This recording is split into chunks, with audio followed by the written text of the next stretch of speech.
Brentford have scored 22 goals this season, the second best record in the league behind only Tottenham. However, they've also got the second worst record in the league for goals conceded. Only Wolves have conceded more than the Bees. Hello and welcome back to INMR, where in today's podcast I'm going to be explaining why Brentford are the most entertaining team in the Premier League. Let's start off by breaking down their incredible first-minute goals. In 3 consecutive matches this season, Brentford have scored within the first 60 seconds. This was against Man City, Tottenham and West Ham.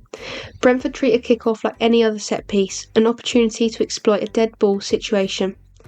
This is the pattern of play that led to the early goals against both Man City and Tottenham. And if we take a deeper look into the goal against West Ham, from the kick-off we can see Fabio Carvalho passing the ball to Nathan Collins, who takes a touch by playing it into Ethan Pinnock. Pinnock then plays a long diagonal ball towards the edge of the box. Here, West Ham are so concerned with winning the long ball that they've dropped 7 defenders back to defend Brentford's 5. But it's a trap. The secret is winning the second ball, and West Ham's defensive setup means Brentford will have more players in the middle third. Max Kilman heads the ball forward, and Sepp van der Berg does well to regain it under pressure, passing backwards to Collins. The ball eventually comes to Shard, who plays the ball into the box, and although Areola bats it away, Carvalho is in position to gather. Christopher Ager comes up in support and can cross with no pressure on the ball. It ends up back with Shard, who dinks a cross in, and this is the third time after just 30 seconds that Brentford have played a ball into the penalty area. Carvalho has already jogged in from the blind side, having not been picked up after regaining the ball in the earlier move, and is able to chest it to Mbeumo, who with 7 defenders around him takes advantage of the confusion and volleys past Areola. And for the third week in a row, Brentford lead. Bryan Mbeumo has scored 2 of those 3 first-minute goals and has been in excellent form so far this season, scoring 8 goals in 11 Premier League matches. So next, let's take a look at what makes him tick. The Brentford forward is enjoying a hot streak in front of goal, and having scored in 6 different matches, has been more consistent than many of the league's other top scorers. Some context around his numbers is necessary though, and Mbeumo has scored 2 penalties, and his 96th-minute winner against Ipswich was a cross that went all the way in. The goal went down as a 0.02 XG chance, struck further out than any other Premier League goal this season, but we all know he wasn't trying to score. But what that accidental goal did tell us is that Mbeumo isn't a goal scorer. Like all the others in the Golden Boot race, he likes to be the creator too. Of the 11 players to score more than 5 Premier League goals this season, Mbeumo averages the 3rd most touches per 90 with 48.8, behind only Cole Palmer and Luis Diaz. And both of those players play in far more possession-dominant sides than Brentford, who rank 12th for possession share this season. Among the same group of players, only Cole Palmer has created more chances than Mbeumo, and only Palmer and Salah have created more chances from open play than him. He's been creating high-quality chances too. Only 3 players in the entire league, James Maddison, Dwight McNeil and Bukayo Saka, have generated a higher expected assists total than Mbeumo. But while those 3 players have 13 assists between them, the Brentford man has none. In his first 3 Premier League seasons, he registered 7, 8 and 6 assists, so surely it's only a matter of time before he starts racking them up. Mbeumo has been a joy to watch, but his partnership with Yoane Wissa has made Brentford's attacking play all the more interesting. No Premier League club can boast forwards as lethal as Wissa and Mbeumo this season. The Brentford duo has been on fire, scoring 15 goals between them already, despite Wissa missing 3 matches through injury. Wissa is a natural poacher who prefers to stay central, as shown by the build-up to one of his 2 goals against Ipswich.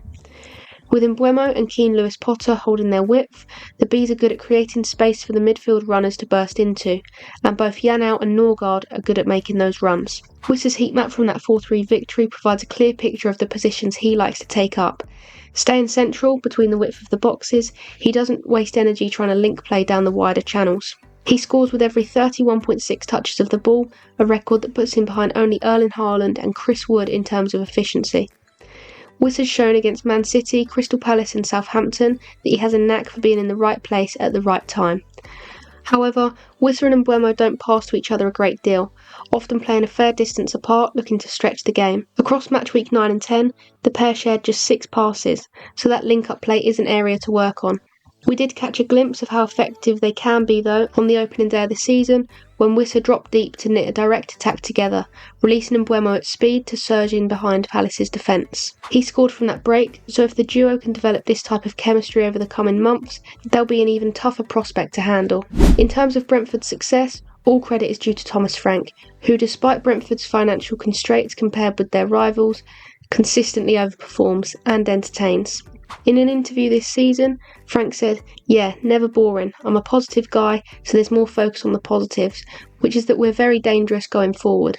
Let's take a look at two of his most prominent tactical ideas that highlight that positivity, starting off with the build-up. Brentford build up in a 3-2-5 shape, prioritising central play with four midfielders to create numerical advantages and reduce spacing between players. This setup allows Brentford to maintain short passing sequences, improving control and minimising pressing opportunities for opponents. A high defensive line supports counter-pressing by keeping players closer to the centre, allowing for quick ball recovery and limiting the opposition's ability to recycle possession.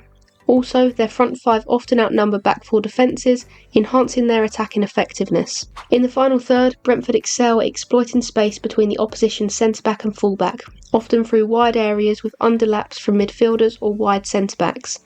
They create overloads in the box, regularly getting 4 or 5 players into attacking positions, which forces the defence to make difficult decisions and leave players unmarked. Brentford frequently score from crosses to the back post, where wing-backs exploit space vacated by preoccupied full-backs. Additionally, players positioned outside the box are ready for second balls and cutbacks, allowing midfielders to find shooting or creative opportunities. Even when not scoring from set pieces, Brentford quickly regain possession of second balls and look to cross again, taking advantage of their aerial threat to catch the defence off guard. So that is what makes Brentford the most entertaining team in the Premier League. And if all that wasn't enough, here's one last stat to leave you with. In Brentford's last 3 league matches at home, they've produced 3 wins and 20 goals, 5-3 against Wolves, 4-3 against Ipswich and 3-2 over Bournemouth. That is where I'm going to end today's podcast, but there are plenty of others you can go and listen to. For more content, be sure to check out my website, that's INMRfootball.co.uk. On there you can find match reports, live blogs, club updates and so much more.